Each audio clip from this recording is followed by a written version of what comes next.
Buruknya hubungan PDIP dan Joko Widodo sepertinya tak berpengaruh ke pemerintahan Prabowo. Meski tak secara resmi masuk sebagai koalisi, tapi Ketua Umum PDIP Perjuangan Megawati bilang hubungannya dengan Prabowo baik-baik saja. Tak hanya itu, Mega juga menegaskan tidak akan mengganggu pemerintahan saat ini. Prabowo nih, orang mikir saya sama dia itu, wah kayaknya musuhan atau apa, enggak. Padahal dia senang saya masakin nasi goreng. Udah lama ada yang ngomong, Bu, ada yang udah minta nasi goreng. Minta nasi goreng. Loh aku lagi mumet, anak-anakku banyak yang nggak jadi.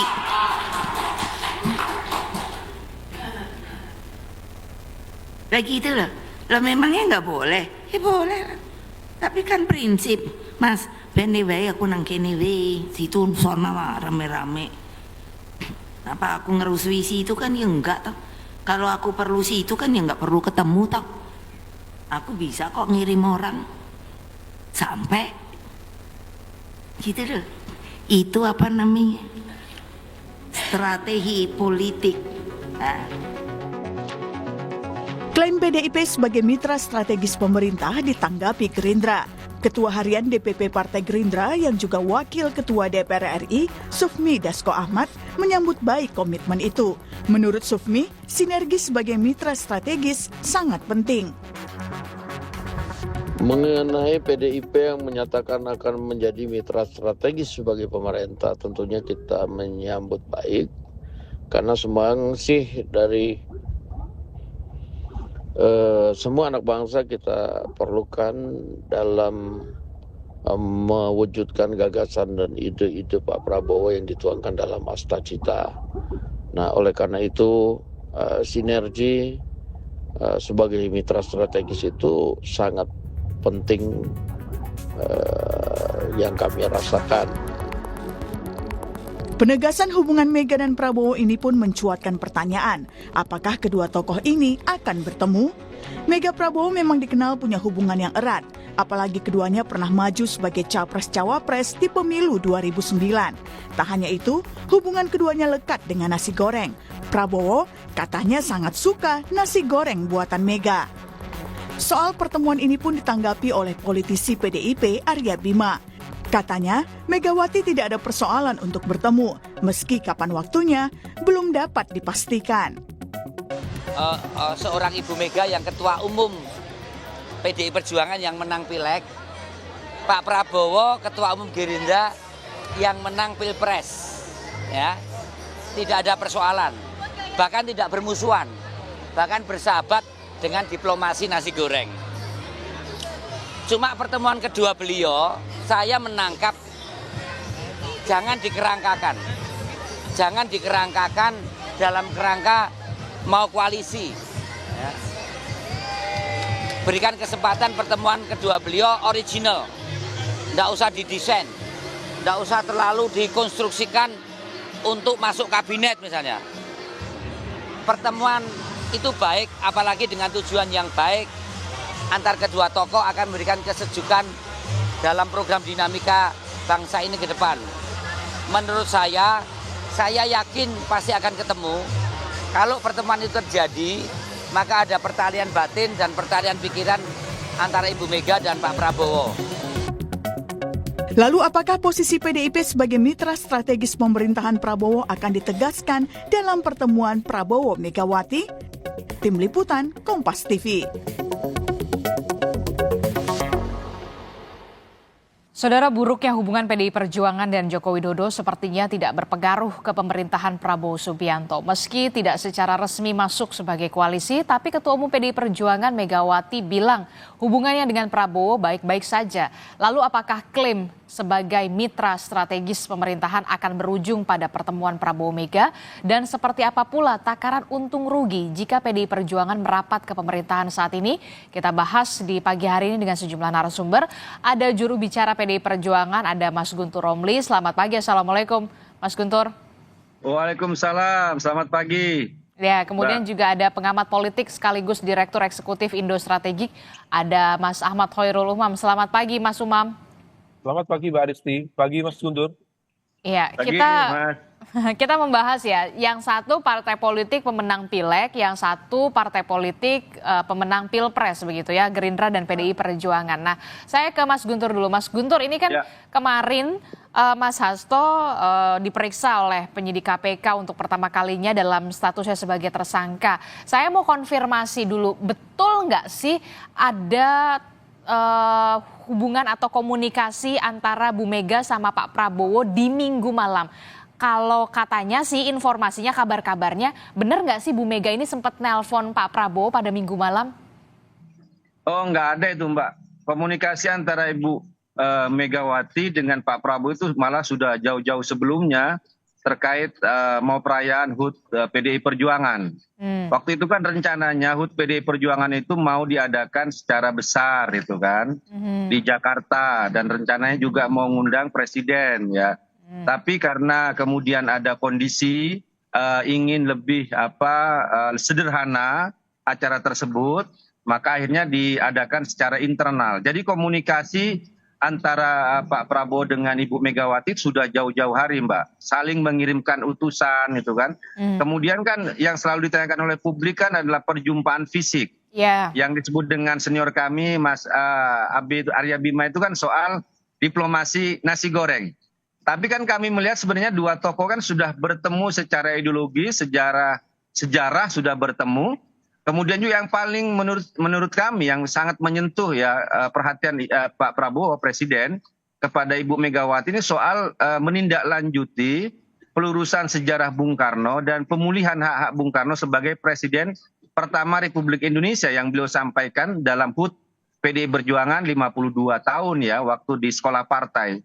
Jadi komunikasi ini lebih benar-benar terkait soal tindak lanjut dari pencabutan TAP MPR nomor 33 tahun 1967 yang dalam isinya adalah tuduhan pengkhianatan kepada Bung Karno dan keterlibatan dengan G30 SPKI yang merupakan tuduhan yang sangat kejam yang disampaikan Ibu Mega. Bagaimana mungkin seorang proklamator yang menyerahkan seluruh jiwa dan raganya untuk Republik ini tiba-tiba dituduh sebagai pengkhianat itu kan. Oke. Kemudian juga karena itulah pimpinan MPR waktu itu berkomunikasi dengan Pak Prabowo dari sebagai presiden terpilih kemudian dilantik menjadi presiden terkait tindak lanjut tersebut, Mbak. Oke, jadi ini dibantah ya, memang tidak ada komunikasi antara Bu Mega dan juga Pak Prabowo melalui sambungan telepon pada hari Minggu malam sebelum.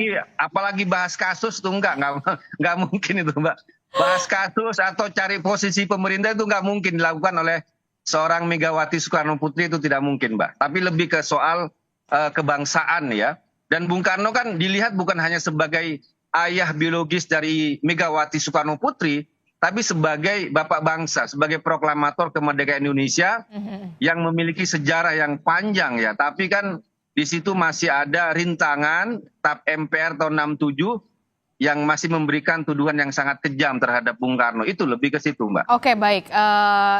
Kalau memang tidak ada permasalahan antara Bu Mega dan juga Pak Prabowo seperti apa yang diutarakan oleh Bu Mega, bahwa memang hubungan Bu Mega dan juga Pak Prabowo ini baik-baik saja, apa sebenarnya yang menghambat kemudian pertemuan antara keduanya, Bu Mega dan juga Pak Prabowo, dalam diplomasi politik nasi goreng ini tidak kunjung terwujud? Apakah masih ada ganjalan di pihak Pak Prabowo atau seperti apa kemudian Bu Mega? Ya, kalau kami melihat bahwa ada perjalanan sejarah yang akhirnya membuat dua tokoh ini kan berbeda secara pilihan politik, yaitu tahun 2024. Meskipun ada sejarah yang mempertemukan antara beliau berdua dalam pasangan 2009, Mega Pro waktu itu, dan untuk itu ya karena ada perbedaan pilihan politik Pilpres pada tahun 2024, kemudian juga PDI Perjuangan lebih ingin menjadi kekuatan penyeimbang ya.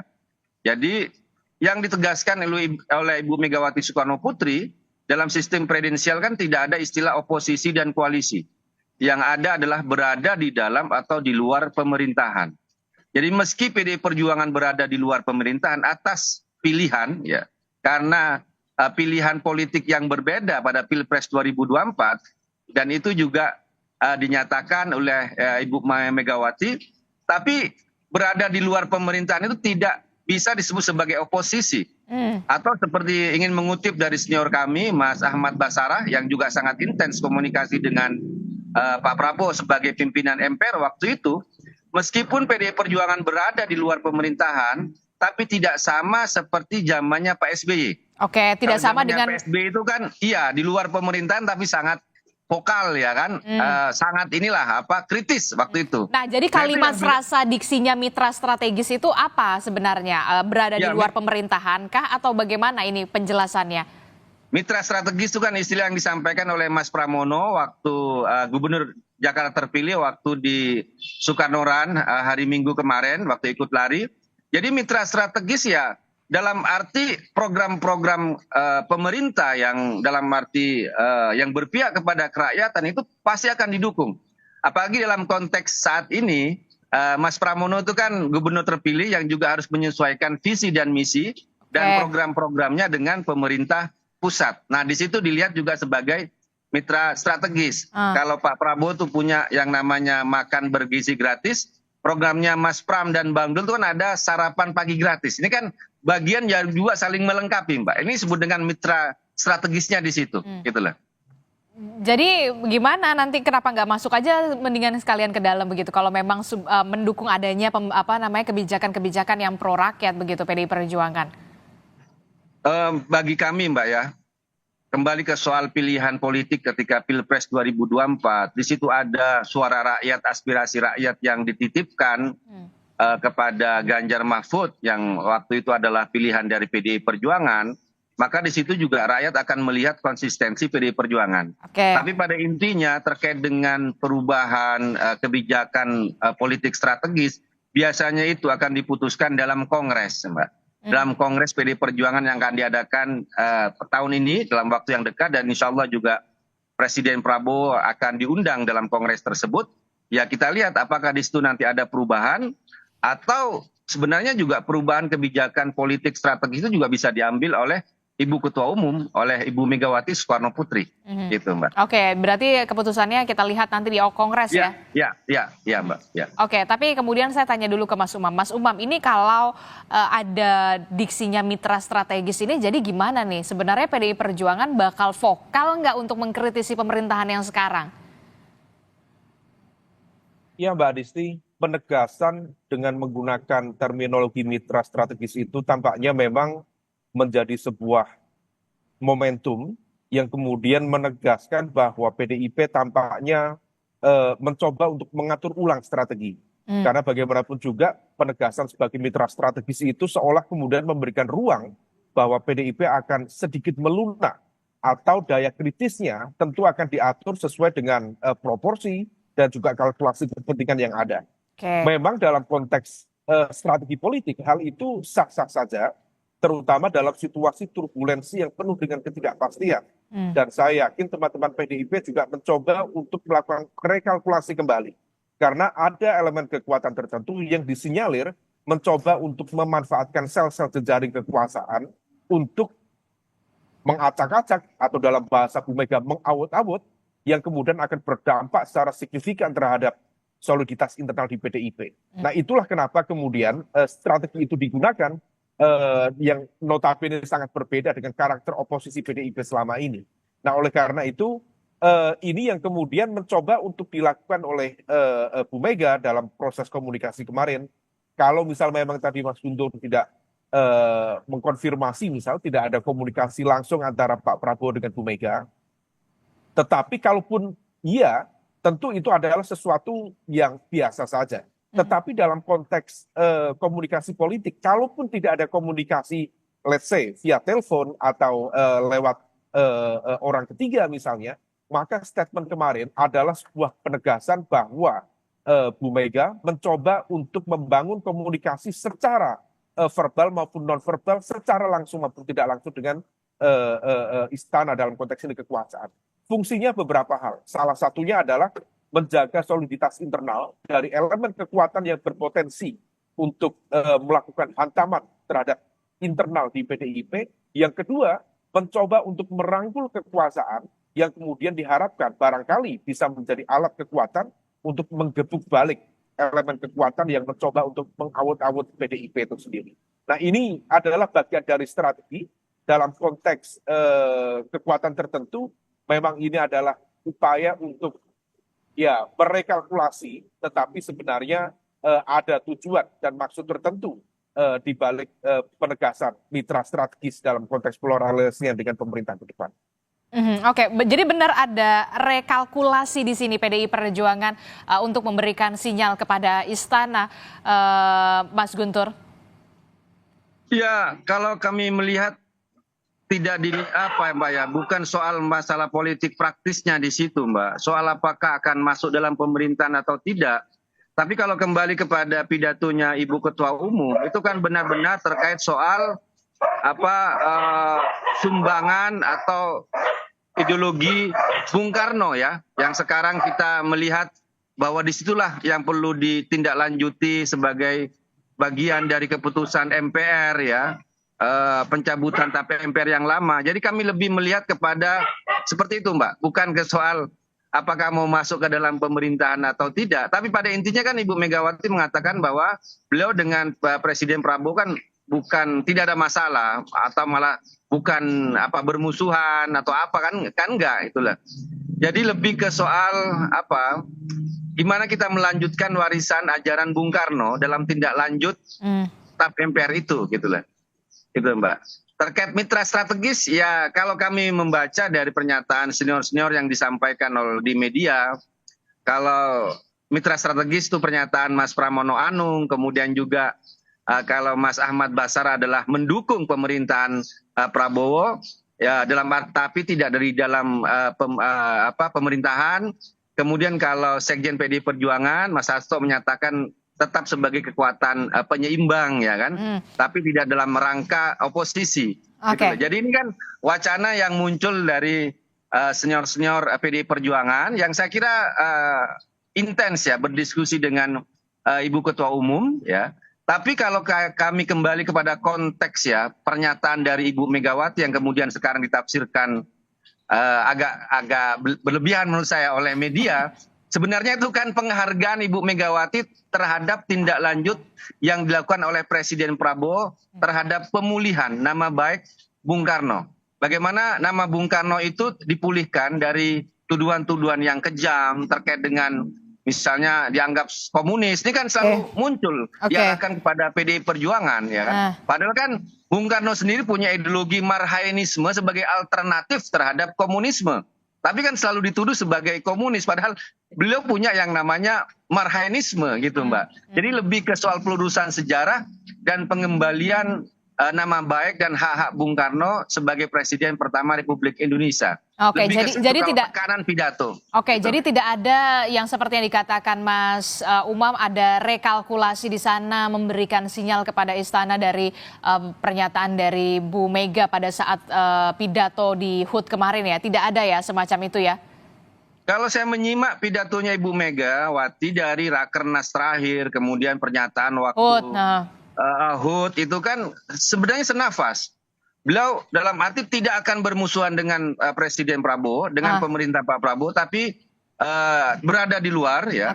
Di luar dalam arti mungkin yang dibaca sebagai mitra strategis, sebagai pendukung yang tapi berada di luar pemerintahan atau sebagai kekuatan penyeimbang. Ini kan istilah-istilah yang muncul untuk menafsirkan apa yang disampaikan oleh Ibu Ketua Umum Megawati itu, Mbak, yang bisa itu. Oke, tapi kalau tadi juga sempat dikatakan oleh Mas Umam soal upaya mengawut-awut dari internal PDI Perjuangan. Memang siapa sih memang ada upaya untuk mengawut-awutkan oleh di internal PDI Perjuangan, Mas Guntur? Kalau dari internal itu nggak ada, Mbak. Itu yang ada itu dari eksternal yang baru dipecat dan barisan sakit hati itu yang mau mengawut-awut partai itu kan, yang mau mencoba mengganggu kongres itu. Jadi kalau internal kami lihat nggak ada itu, Mbak. Kalau internal udah jelas lah, semuanya ikut komando Ibu Ketua Umum dan bagaimana PDI Perjuangan terus memberikan kontribusi terhadap bangsa ini. Karena ya mengaut-aut partai kalau dari internal itu kan sama aja bunuh diri, dan kami tidak melihat ada kader yang seperti itu, Oke. kecuali yang mungkin yang sudah dipecat, barisan sakit hati yang mencoba untuk sekarang melakukan serangan balik ya. Seperti salah satunya Effendi Simbolon yang mengatakan bahwa Ibu Megawati Soekarno Putri harus mundur ya dari posisi ketua umum. Itu kan tidak layak disampaikan oleh dia yang sudah bukan lagi kader PDI Perjuangan. Dan juga terkait kepemimpinan Ibu Megawati Soekarno Putri di PDI Perjuangan, kalau kita membaca hasil Rakernas kelima bulan Mei 2024, kemudian suara dari DPD, provinsi, DPC, dari kabupaten kota, semuanya masih menginginkan Ibu Megawati Soekarno Putri untuk menjadi ketua umum kembali. Dan suara itu bulat dari internal PDI Perjuangan Dan ya? itu suara itu bulat gitu Mbak. Aha. Gitu. Jadi apakah kemudian pertanyaan saya, apakah kemudian upaya-upaya untuk mengaut-aut inilah yang kemudian menjadi ganjalan pertemuan antara Bu Mega dan juga Pak Prabowo ini tidak kunjung terlaksana, harus pakai utusan? Oh enggak Mbak, enggak ada konteks soal itu. Kalau saya membaca pilihan Ibu Megawati Soekarno Putri berada di luar pemerintahan karena ada sejarah pilihan yang berbeda terkait Pilpres 2024. Oke.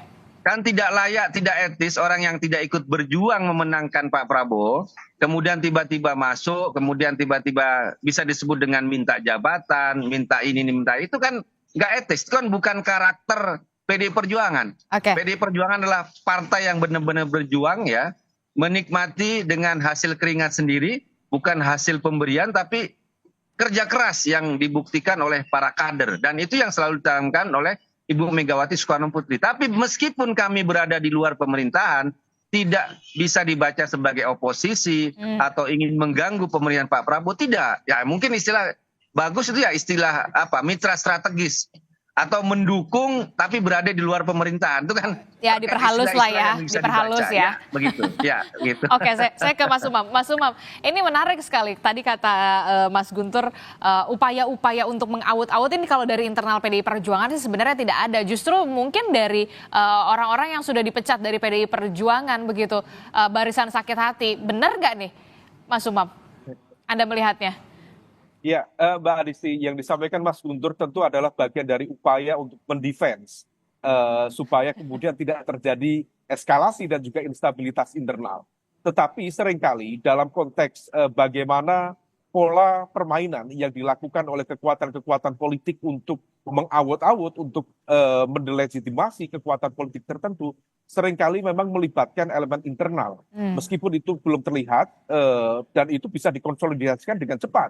Apakah itu atas nama kader, atas nama kepala daerah, atas nama apapun itu yang berada di struktur.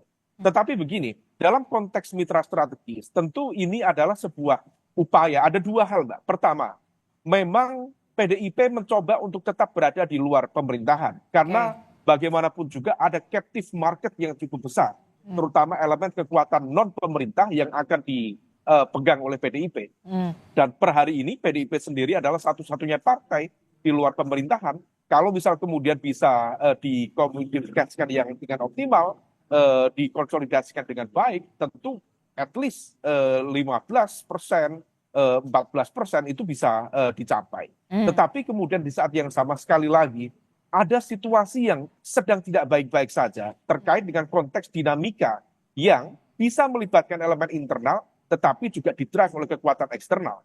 Kekuatan eksternal sendiri itu tampaknya juga memiliki jejaring kekuatan sel di lingkar kekuasaan yang kemudian bisa dimanfaatkan untuk mengacak-acak dengan menggunakan jaringan kekuatan tertentu, mulai dari penegakan hukum, kemudian dilegitimasi di ranah opini publik dan lain sebagainya. Nah ini yang kemudian tampaknya mencoba untuk dinavigasi oleh PDIP untuk kemudian tidak berhadapan-hadapan langsung dengan kekuasaan. Dan apa yang disampaikan oleh Bu Mega misalnya, bahwa beliau memiliki hubungan yang baik dengan Pak Prabowo, hal itu kemudian seolah mengkonfirmasi bahwa elemen yang mencoba untuk melakukan serangan balik, mengawut-awut internal PDIP, bukan berasal dari inti kekuatan kekuasaan itu sendiri, yaitu presiden. Artinya ada elemen kekuatan ketiga yang tampaknya mencoba untuk diantisipasi oleh PDIP. Nah ini yang situasi ini yang kemudian tampaknya betul-betul Siapa sih Mas Umam? tadi yang disampaikan oleh Mas Guntur, tetapi itu kan sifatnya kan asumsi spekulatif Ah, dan tidak ada fakta hukum yang kemudian bisa menjelaskan itu. Basisnya adalah kalkulasi politik dan sifatnya spekulatif. Tetapi sekali lagi ini terkait dengan magnitude kekuatan politik yang sangat besar. oke. Karena ketika ada kekuatan mampu men-take over kepemimpinan di PDIP, artinya dia akan memiliki 110 anggota DPR RI, dia akan memiliki 3.000 anggota DPRD dan Oke. DPRD tingkat 2, dan juga sekitar let's say 260-an kepala daerah.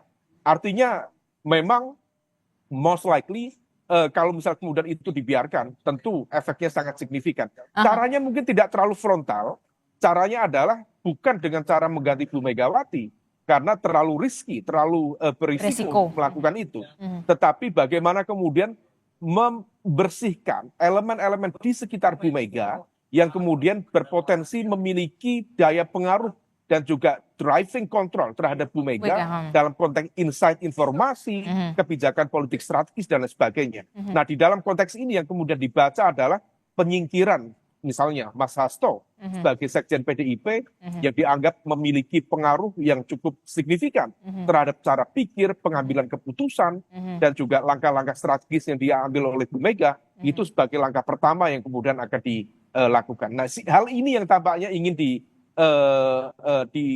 dimitigasi, sekaligus juga barangkali ini adalah bagian dari renegosiasi PDIP untuk menyelamatkan partai, tetapi kemudian tidak berhadapan-hadapan dengan kekuasaan yang ada saat ini, Mbak Disti. Oke, cukup menarik bagaimana kemudian strategi PDI Perjuangan ke depannya. Kalau tadi kita dengarkan bahwa Mas Guntur mengatakan di Kongres PDI Perjuangan nanti dalam waktu dekat juga Pak Prabowo akan diundang untuk menghadiri acara Kongres PDI Perjuangan. Benarkah kemudian ini akan menjadi momentum rekonsiliasi antara PDI Perjuangan dan juga Gerindra untuk bisa bersatu, ataukah seperti apa nanti dan seberapa besar peluang PDI Perjuangan kemudian merapat kepada pemerintahan? Jangan dijawab dulu Mas Guntur, Mas Umam, kita akan jeda dulu, usai jeda kami kembali. Tetaplah bersama kami di Sapa Indonesia Pagi. Terima kasih Anda masih bersama kami dalam Sapa Indonesia Pagi. Saudara, masih membahas soal apakah ada kemungkinan PDI Perjuangan ini merapat ke pemerintahan secara officially. Kita akan bahas lagi lanjut bersama dengan Mas Guntur, kemudian ada Mas Umam. Tapi kita akan dengarkan dulu Mas Guntur, Mas Umam saat berpidato di acara ulang tahun PDI Perjuangan pada hari Jumat yang lalu. Megawati ini menepis anggapan dirinya memang tidak ada permusuhan antara Presiden Prabowo Subianto. Mega bahkan berterima kasih pada Prabowo karena telah merespon surat pimpinan MPR terkait dengan pemulihan nama baik Presiden pertama RI Soekarno. Ucapan terima kasih juga saya sampaikan kepada Presiden Prabowo Subianto yang telah merespon surat pimpinan MPR RI terkait tindak lanjut pemulihan nama baik dan hak-hak Bung Karno. Kebijakan pimpinan MPR dan Presiden Prabowo tersebut harus menjadi momentum rekonsiliasi nasional. Orang mikir saya sama dia itu, wah kayaknya musuhan atau apa? Enggak. Tidak ada permusuhan kalau kata Bu Mega di HUT PDI Perjuangan hari Jumat yang lalu. Kita akan membahasnya bersama dengan Mas Guntur Romli dari PDI Perjuangan dan juga Mas Umam. Mas Umam, Anda melihat dengan pernyataan dari Bu Mega pada saat HUT PDI Perjuangan tidak ada permusuhan antara Bu Mega dan juga Pak Prabowo. Apakah nanti momentum Kongres PDI Perjuangan yang akan digelar dalam waktu dekat beberapa bulan ke depan ini akan menjadi momentum rekonsiliasi antara PDI Perjuangan dan juga Partai Gerindra, dalam hal ini adalah pemerintahan? Mbak Adisti, kalau misal konteks rekonsiliasi itu ketika kemudian ada relasi konflik di dalamnya. Tetapi per hari ini dalam konteks relasi antara PDIP dan juga Gerindra, antara Bu Mega dengan Pak Prabowo, memang tidak ada konteks relasi konflik yang ada. Yang terjadi justru sebaliknya, dalam konteks ini tentu Pak Prabowo harus menjaga hati dari dua kekuatan yang ada. Jadi kalau dalam istilahnya Bung Hatta dulu, mendayung di antara dua karang. ada dua relasi konflik dalam konteks ini praktis kalau misal kita buka semuanya adalah antara Bu Mega atau PDIP dengan Pak Jokowi.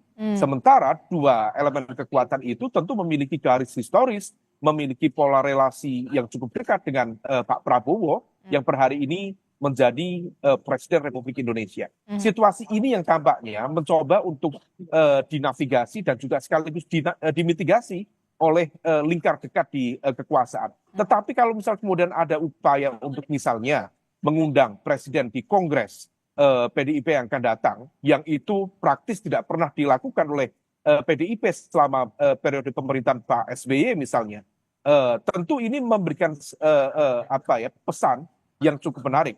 Setidaknya dalam konteks kalkulasi politik praktis dalam situasi yang dihadapi PDIP saat ini, hadirnya Presiden Prabowo di Kongres PDIP yang akan datang adalah sebuah political shield atau perisai politik yang diharapkan mampu menjadi sebuah alat sekaligus juga garansi supaya kemudian tidak terjadi serangan-serangan yang bisa men-take over kepemimpinan di dalam PDIP atau melumpuhkan sel-sel kekuatan politik di PDIP itu sendiri. Karena bagaimanapun juga upaya untuk pembajak atau pembajakan partai politik, kalau misal kita lihat ya di beberapa studi kasus belakangan ini, itu bisa terjadi secara cepat. Partai yang menang, partai yang berkontribusi dalam konteks kemenangan Pilpres pun dalam hitungan minggu bisa di take over kepemimpinannya dengan cara-cara yang begitu cepat, dengan instrumen penegakan hukum dan lain sebagainya. Nah, hal ini yang tampaknya dengan situasi yang dihadapi oleh Pak Sekjen PDIP, Mas Hasto, karena bagaimanapun juga Mas Hasto adalah salah satu posisi tertinggi dalam konteks struktur kepemimpinan partai, dan dalam konteks itu memiliki banyak sekali data, informasi yang kemudian bisa dijadikan sebagai sebuah alat kamikaze untuk berhadapan-hadapan dengan kekuasaan, maka ini yang kemudian perlu dimitigasi oleh kedua belah pihak. Di satu sisi PDIP tidak ingin kehilangan soliditas internalnya, tetapi di sisi lain pemerintah tentu juga mencoba untuk menjaga soliditas internal pemerintahan. Meskipun ada elemen kekuatan yang tampaknya mencoba untuk mengutak-atik, mengawut-awut, yang tampaknya juga perlu dimitigasi oleh semua pihak. Maka pola ketidakpastian ini yang tampaknya coba untuk diantisipasi, meskipun kita juga tahu nanti impact-nya bisa kemana-mana. Nah, ini yang kemudian perlu diantisipasi oleh teman-teman di PDIP sekaligus juga di lingkar dekat pemerintahan ke depan. Oke, tadi saya tertarik dengan kalimat Mas Umam, menjaga hati. Jadi Pak Prabowo tampaknya seperti menjaga hati antara Bu Mega dan juga Pak Jokowi. Nah, kalau dari PDI Perjuangan sendiri, Kongres PDI Perjuangan belum diputuskan setelah Lebaran atau seperti apa? Bulan apa lebih tepatnya, Mas Guntur? Ini kan jadi momentum pastinya ya antara keduanya, Bu Mega dan juga Pak Prabowo. Ya, sampai saat ini belum ada keputusan terkait Kongres PD Perjuangan yang ke-6 ini, tanggal berapa, bulan berapa, terus di mana, tapi mungkin akan dilaksanakan setelah Lebaran, Mbak. Nanti informasi itu akan menyusul. Tapi pada intinya kami melihat Pak Prabowo ini kan bukan orang yang iseng merecoki partai orang, Mbak. Kami melihat seperti itu. Dari sejarahnya Pak Prabowo tidak punya rekam mengganggu orang lain ya. Bukan seperti presiden sebelumnya, Golkar diganggu, PAN diganggu, P3 diganggu, Demokrat diganggu, dan kami melihat undangan kepada Pak Prabowo ini benar-benar adalah undangan ketulusan, persahabatan dari Ibu Megawati Soekarno Putri, dan yang selalu beliau tegaskan meskipun PDI Perjuangan berada di luar pemerintahan tapi tidak akan pernah mengganggu. Ya, istilah mitra strategis mungkin menurut kami itu istilah yang lebih tepat ya. Karena kan bagaimanapun ketua DPR itu adalah kader PDI Perjuangan, Ibu Puan. Kemudian juga ketua banggarnya Pak Said Abdullah adalah juga kader PDI Perjuangan. Yang kalau kita melihat ya di DPR itu sendiri, ya, bagaimana program-program Pak Prabowo itu kan benar-benar didukung terkait dengan budgeting dan lain sebagainya. Jadi istilah mitra strategis bagi kami istilah yang tepat lah ya, tanpa harus masuk ke dalam pemerintahan, tak berada di luar, ya tentu saja juga tetap sebagai kekuatan penyeimbang. Kalau misalnya ada program-program itu yang butuh masukan, ya kan, seperti yang disampaikan oleh Sekjen PDI Perjuangan Mas Hasto, kemudian juga kalau ada anasir-anasir di internal pemerintah Prabowo juga ada katakanlah yang bisa melenceng, kemudian perlu diingatkan. Tapi dalam arti ya mungkin istilah mitra strategis sangat bagus. Lebih untuk halus itu. begitu ya. Jadi tidak Ya. sevokal atau tidak sekritis pada zaman SBY dulu ya, Ya, PDI betul, Perjuangan. Nggak betul, khawatir nanti betul. dikata, oh PDI Perjuangan sekarang tidak terlalu kritis nih karena jadi mitra strategis. Iya, begitu Mbak, gitu. Oke Mas Umam, gimana nih Mas Umam? Tampaknya mitra strategis adalah diksi yang kemudian diperhalus begitu ya, diperlembut kalaupun nanti ada yang tidak sesuai, kemudian kritisnya itu tidak terlalu seperti pada zaman SBY dulu lah PDI Perjuangan. Nah ini gimana nih terakhir? Ya, ini yang kemudian membuat barangkali situasi politik dan juga dinamika pemerintahan ke depan tidak menjadi tidak begitu seru. Karena setengah kaki dari PDIP sudah berada di dalam pemerintahan. Memang betul tidak mendapatkan posisi menteri barangkali, tetapi dalam konteks pertautan cara pandang dan juga upaya untuk melakukan penyuksesan hal-hal tertentu, kebijakan-kebijakan tertentu, tampaknya tidak akan berhadapan dengan sebuah dinamika politik, drama-drama politik yang begitu kuat di parlemen. Nah, situasi ini yang tampaknya justru dalam konteks tertentu, memang dalam jangka pendek dalam ruang konteks penyelamatan PDIP itu dibutuhkan oleh PDIP. Tetapi kalau misalnya ini kemudian terjadi dalam konteks jangka panjang, at least menengah pada momentum 2025 sampai 2029, tentu ini akan berimbas serius terhadap mekanisme check and balances, terhadap proses pengawasan pemerintahan. Tentu ruang-ruang kritis akan tetap dibuka oleh PDIP. Tetapi kalau misal kemudian diksi mitra strategis ini sudah dipertebal oleh Bu Mega, oleh para jajaran elit, Mas Hasto, Mas Basara, Pak Pram, hari ini dipertegas lagi oleh Mas Guntur, maka ini sebenarnya PDIP membuka ruang negosiasi dengan pemerintahan yang ada. Nah, ini yang kemudian dalam konteks demokrasi sah-sah saja, tetapi dalam konteks tata kelola pemerintahan, ini yang kemudian kita antisipasi menjadi sebuah situasi yang justru kurang begitu produktif ke depan. Tetapi kita lihat perkembangannya dan juga takaran dari PDIP di level mana narasi kritis, argumen-argumen yang membangun, yang kemudian tetap bisa menjalankan fungsi check and balances bisa dijalankan oleh PDIP. Tapi kalau PDIP hanya membebek, hanya untuk konteks kepentingan menyelamatkan partai dalam jangka pendek, tentu ini bukan sesuatu yang bagi saya tidak PDIP banget. Karena PDIP yang saya kenal memiliki gen politik oposisi yang sangat kuat. Tetapi kalau misal seperti ini, rasanya ini adalah sebuah model oposisi setengah hati. Benarkah oposisi setengah hati, Mas Guntur? Kan kami menyatakan bahwa kami bukan oposisi dan juga bukan koalisi. Kalau dalam sistem pemerintahan Ya makanya tadi presidensial disebutkan Mas Umam oposisi setengah hati. Makanya istilah itu kan kurang tepat Mbak dalam sistem kita Mbak. Kita kan kalau bahasanya sekjen itu kan tetap menjadi kekuatan penyeimbang lah. Check and balances itu kan tetap ada di situ. Meskipun pada sisi yang lain tetap menjadi mitra strategis pemerintahan. Dalam arti kan ada kepala daerah yang juga harus bekerja sama dengan pemerintah pusat. Di parlemen juga ketua DPR-nya adalah kader PDI Perjuangan, ketua Banggarnya juga kader PDI Perjuangan. Jadi kalau kita ngelihat bukan oposisi yang membabi buta, bisa sebut juga itu. Terus apa bedanya sama oposisi setengah hati? Masukan kritik gitu. Apa bedanya dengan oposisi setengah hati? Ya menurut kami nggak mau pakai istilah oposisi lah. Di luar tapi ya bisa mendukung, ya kan? Kemudian menjadi kekuatan penyeimbang, kemudian menjadi mitra. Ya asal menurut kami ya program-program itu benar-benar peduli terhadap masyarakat, gitu kan. Ya, tapi kalau dikatakan mitra strategis ini sebagai upaya penyelamatan PDI Perjuangan dalam tanda kutip dalam waktu dekat, Anda membantah soal ini? Oh enggak Mbak. Kalau kita baca rekomendasi Rakernas bulan Mei 2024 sebagai penyeimbang, sebagai check and balances kan sudah diputuskan gitu Mbak. Jauh sebelum persoalan yang akhir-akhir ini muncul gitu Mbak. Dalam arti PDI Perjuangan tidak akan memusuhi pemerintahan presiden terpilih ya. Kemudian juga tidak akan mengganggu ya, tapi tetap dalam posisi di luar pemerintahan. Dalam arti ya kami juga akan melihat kalau memang ada persoalan-persoalan yang mengganggu masyarakat kan disuarakan seperti kasus yang kemarin PPN 12% dari Mbak Rieke Diah Pitaloka itu kan juga disampaikan, tapi kan tidak dalam arti memusuhi program itu, memberikan alternatif, membaca ulang undang-undang.